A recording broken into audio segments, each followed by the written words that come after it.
So you've just made the wise decision to either try or hopefully buy Cartoon Animator by Reallusion. However, if like me, when opening a bit of software for the first time, you're feeling a bit daunted by the layout, where things are, and basically how you use it, don't worry, we'll cover all the basics in this short tutorial. One of the best things about Cartoon Animator is that it's really simple to use, and the layout, once you know how to use it, is very simple to navigate. So let's get started. So the first thing you'll see when you load up the software is your stage mode. And over here you'll see your content manager and your scene manager. In the content manager you'll be able to see all your content, such as your actors,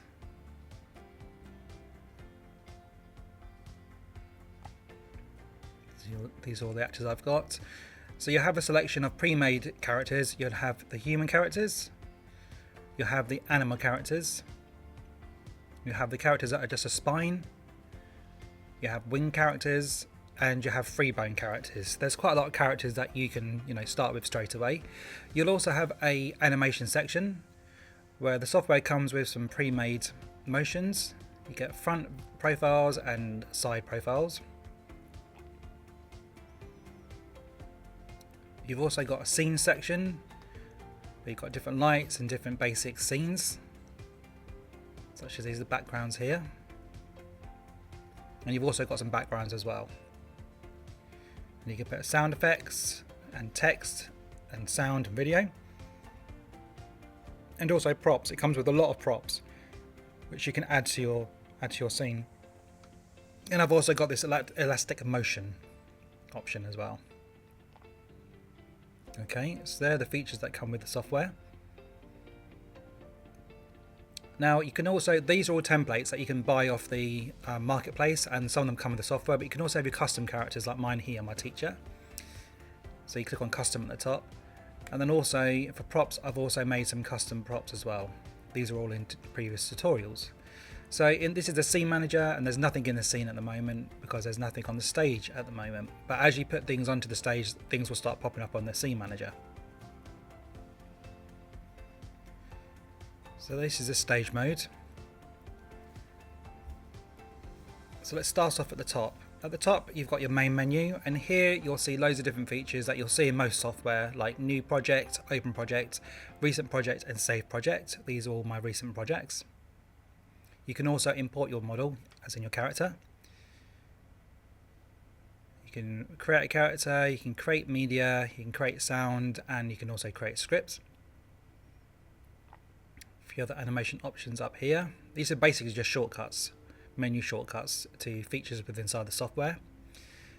Here you can also render your video and export it to After Effects. So let's click on render video and just see what some of the options are in here. So you can render out as an image or a video, a WAV or a MOV, and you've got a few different codecs as well.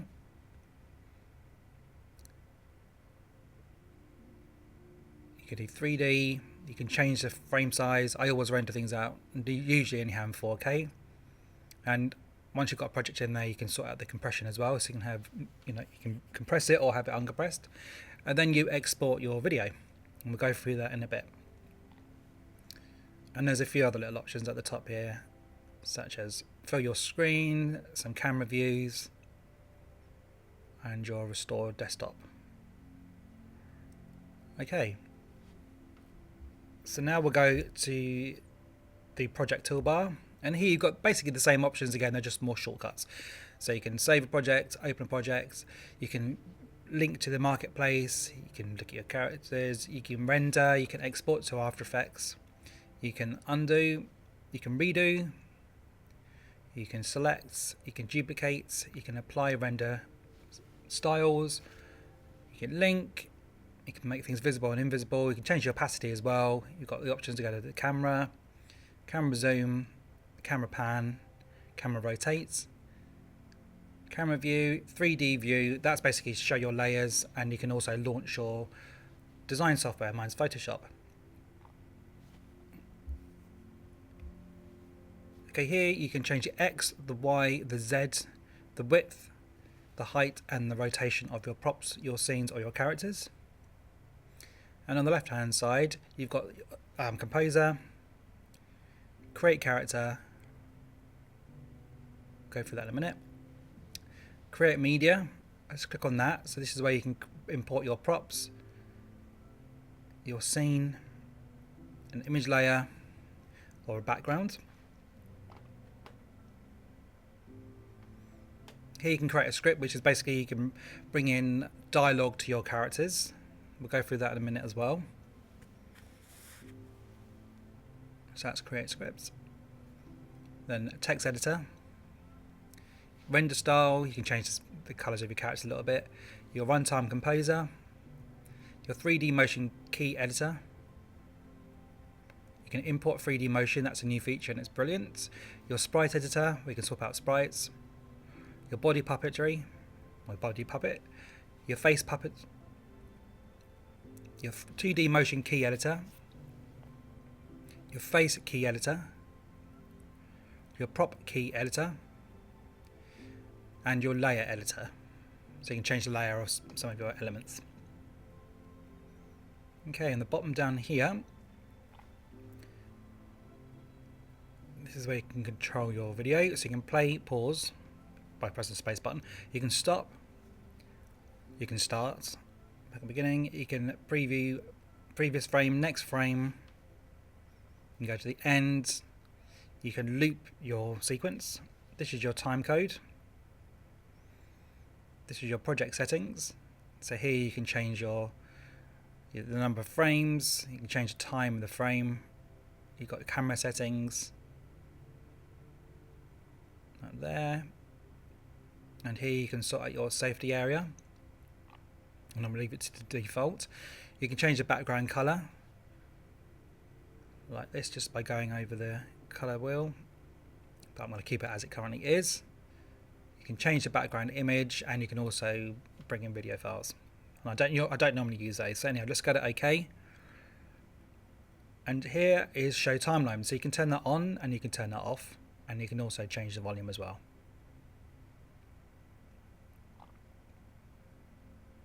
Okay, so let's just have a bit look at the timeline. So you've got project, camera, sound effects, and music. Because we haven't got any characters in here or anything in here just yet, that's all you're going to see. And you'll notice that on the left-hand side, a lot of things are grayed out. That's because we need things on this stage mode to be able to activate these. Okay, so what I'm going to do, I'm going to bring in a character. So I'm going to import model. I'm going to go to this little teacher character that I did the other day, and just go open.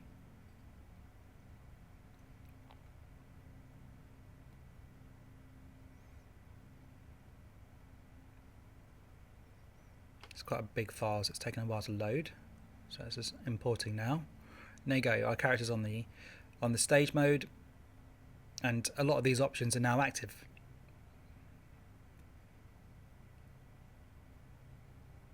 Okay, and we'll go through some of those in a minute. And down on the timeline, you'll also notice motion has appeared and also face has appeared as well.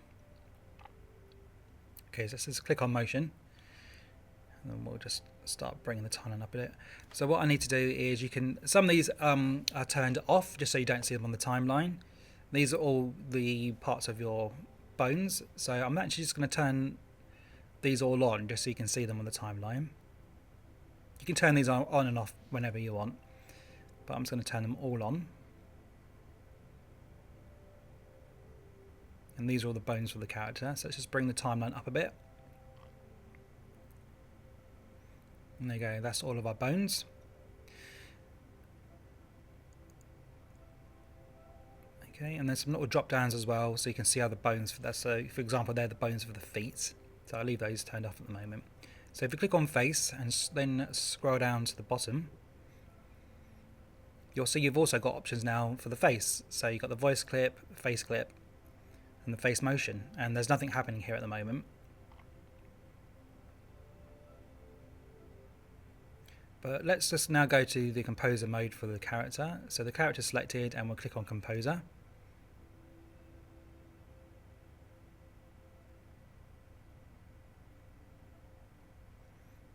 Takes a while to load up because my character is quite large. Okay, there you go. So your character is now opened up in the composer mode. So in here you'll see a few different options, and we'll go through these. But first of all, this is our bone, our rig, our skeleton to the character. So they've all got names, so like the arm, the hand, and they all correspond to the right hand side. So if you can click on the left shank and the foot, for example, they'll highlight as blue on the character here. So you can easily find your different bone and your different skeleton part for the character. Okay, so you can undo, you can transform the sprite, you can transform the bone. So let's just click on that. So for example, if I've got that selected, say if the bone rig was wrong, I can move the actual bone. But I'm just gonna, the bone's actually okay, so we'll just leave that where it is for the minute. And then you can create your head. The head's already created, and you can remove the head. You can change the camera zoom, camera pan, camera rotate, and camera view.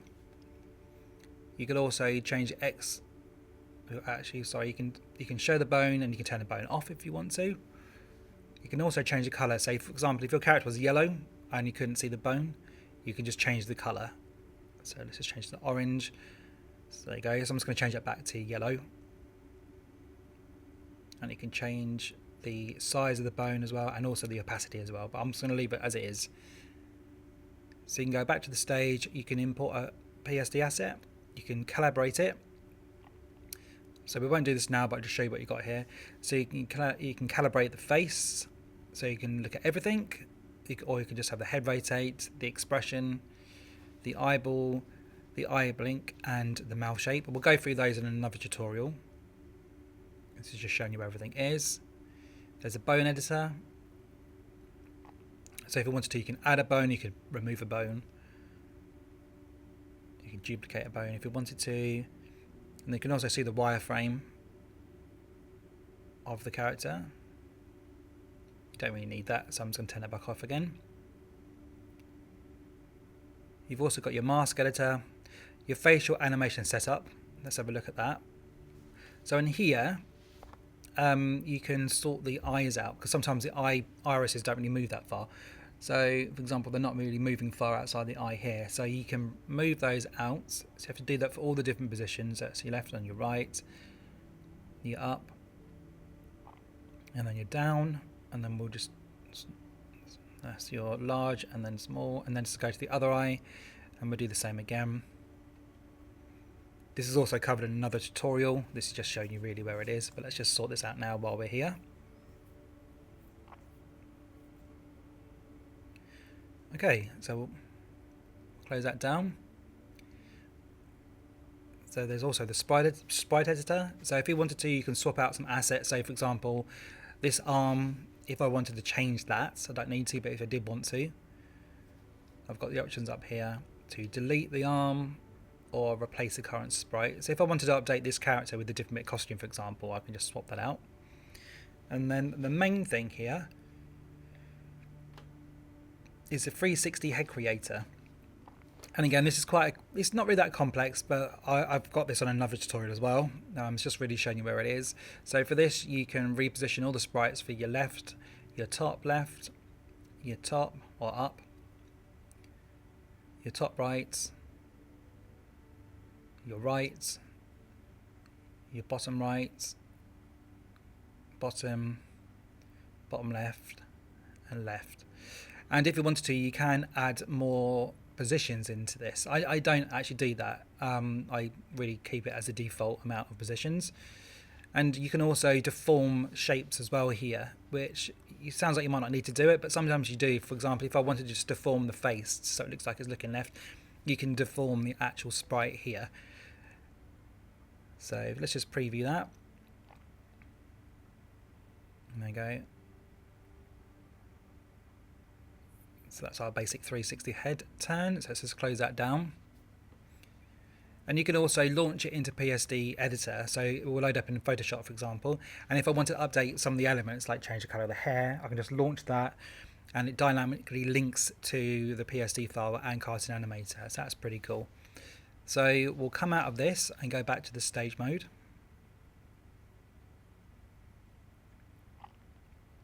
Click on our character so we know she's selected. And then we'll look at a few other features. So let's just look at the face. So here you can do the face puppetry, so you can give it a few expressions and things like that. But we won't look at that one just yet. What we'll do, we'll actually look at the face key editor, because I want to put a little face turn to her. Now, because we've rigged it as 360, this little gizmo pops up. Let's turn that off. And you can drag that to the left and the head will turn left. And then you can turn it right. You can look up.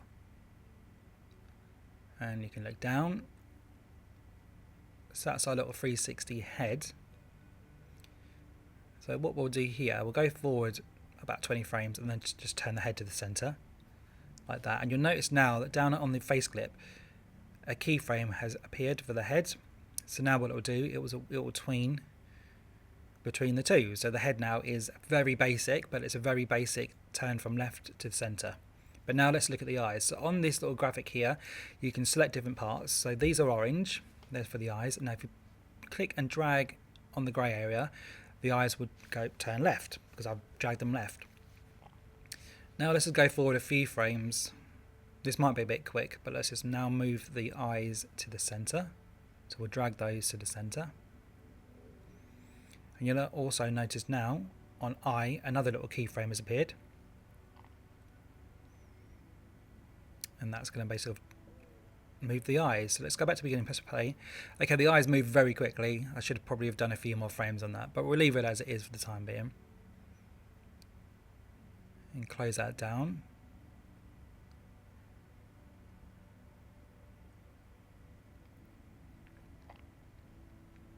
Now what we'll do, we'll bring in a few mouth sprites. So for this, I normally go create scripts.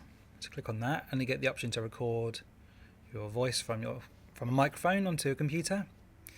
Text to speech, so that's just typing in some text.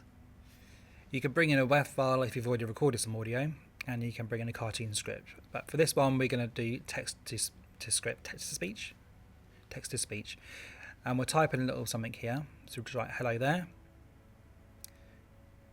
And you've got a few different voice modes. I don't tend to use the actual voices in here, but there's a few different options if you did want to use them. Lots of male and females for different countries as well. And you can change the volume and the pitch and the speed. So that's our text. You can also hear it if you want to, but I'm just going to go to OK. And there you go. It has now looked at the WAV file for the character, for its mouth. And I can't zoom in any further. And what it's done, if you look at lips, it's basically swapping out different mouth sprites and matching it with the WAV file. And it does a really good job, actually. You can fine tune these if you want to. But if I slowly scroll through, you'll see that the mouth is changing, and it's changing along with the audio. And it does a very good job of that, actually, I think.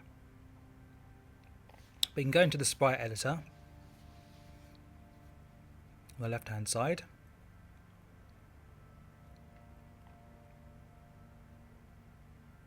So I'm just going to load up the sprite editor for the character. What we want to do is go forward a few frames first, and then click on the sprite editor, and then the sprite editor will appear. So you've got your body and you've got your face. So let's just go to face.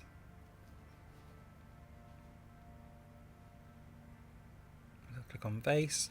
Okay. Oh, it's loaded up the mouth. So let's just show you that you can swap some of the mouth sprites out. So there you go. We make it so she's now in normal mode. But sometimes what it does sometimes seem to get rid of the actual mouth sprites that it's done from the WAV file. I don't know why. I'm not quite sure why it does that. I'll look into that. So I'm just going to now go to the eye. So what we want to do is click on left and right eye, and we'll go to this additional sprite I've made called eye half closed. And there you go, you'll see they've now appeared on the timeline. Go forward a few frames and then click on eye closed. I always do this manually because I can add in that additional sprite then. So we do that for the right eye. machine's going a bit slow today because I'm rendering a file in the background. So, okay, so the eyes are now closed and they've appeared in the timeline as keyframes. So we'll go forward a few more frames. Then we'll go to the eye half closed again for the left eye, and then we'll do the same for the right eye.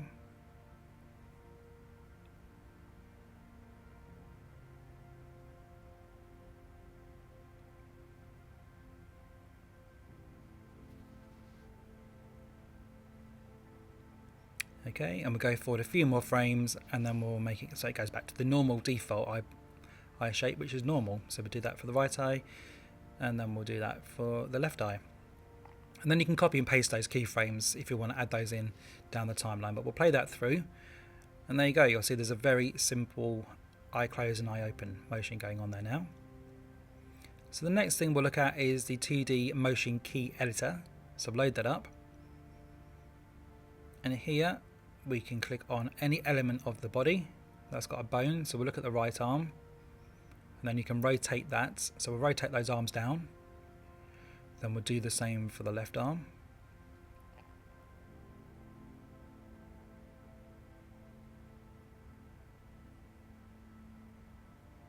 Go forward a few frames.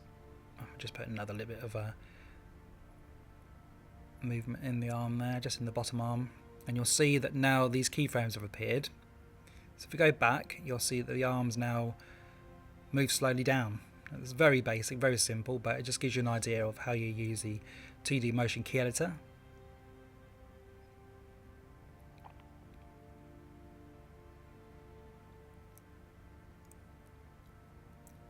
Okay, so close that down.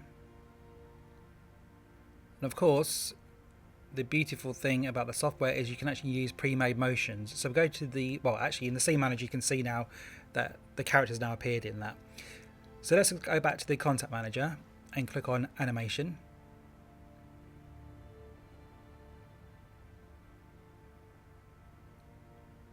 Scroll back down to the bottom again.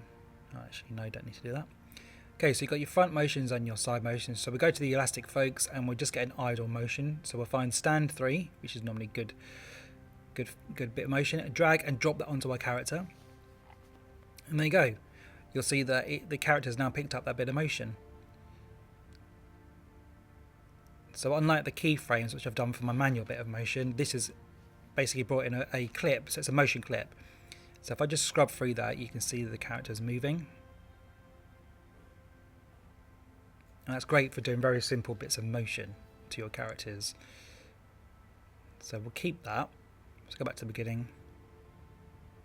They probably won't join together very well, but let's just go, actually, play through that in a minute.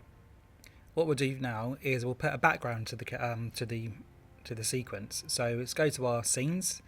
And you've got general backgrounds, image backgrounds, and your backgrounds. I'm just trying to find a different one. Oh, there you go. That's what I'm looking for. So we'll drag and drop park onto our stage mode. And there you go. Our park has now appeared, which is great. So let's go back to the beginning. And yeah. And what we can do is we can move the character over. So we can click on the character and drag the character over ourselves. Or we can change it on the X, Y axes if you wanted to. Let's see if we wanted to fine tune it. And you can also change the width and the height of the character by dragging it out, or you can type into the boxes here.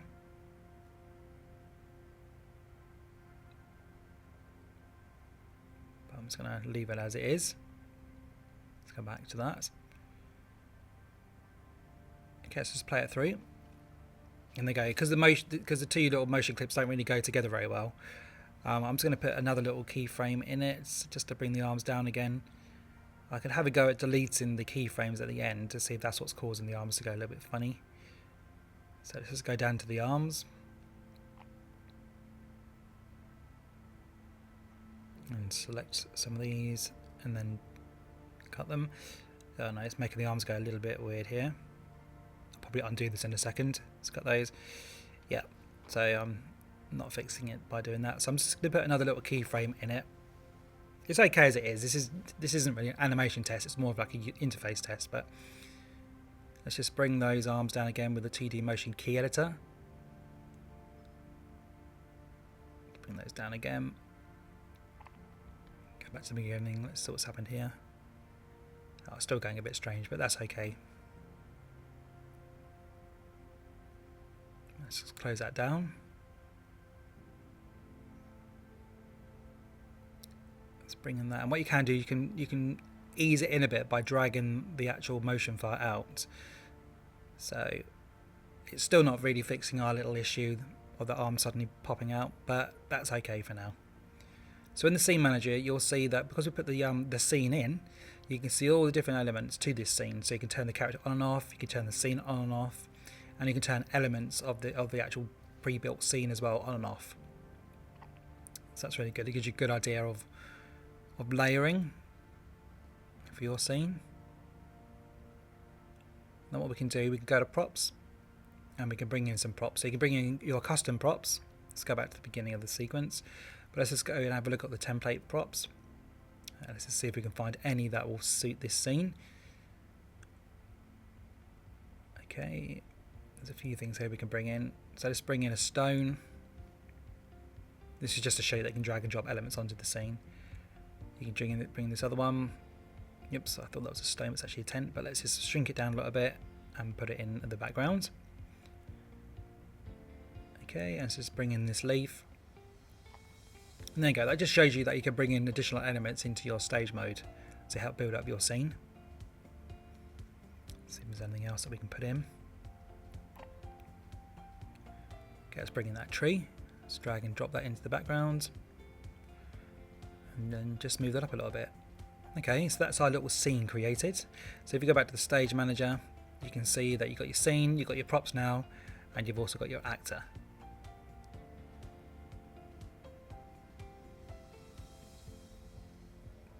Let's go back to the beginning. Let's play that through again. Okay, so not the best sequence in the world, but it gives you an idea of what you can do. If you click on here, the 3D view, you can see from a different angle all your different layers for your scene. So if you wanted to bring them back or forward a little bit, you can select your item, so the character for example, and we can bring her forward on the Z axis, and then if you click it again, it just goes back to the stage mode.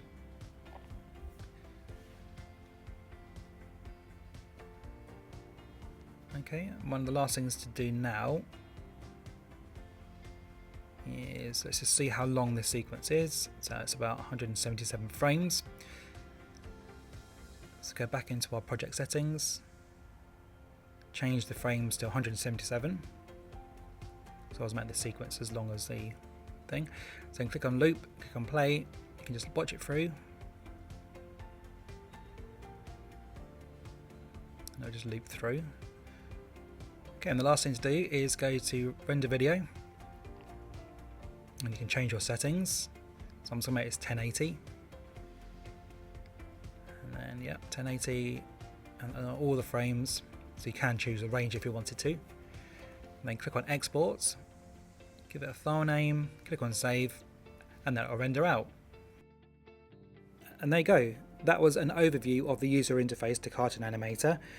I've got more videos coming out soon that will cover character rigging, character design, and basics of animation within inside the software. So if you like the video, please click the like button and also subscribe so you can get updated on all new videos as and when they're uploaded.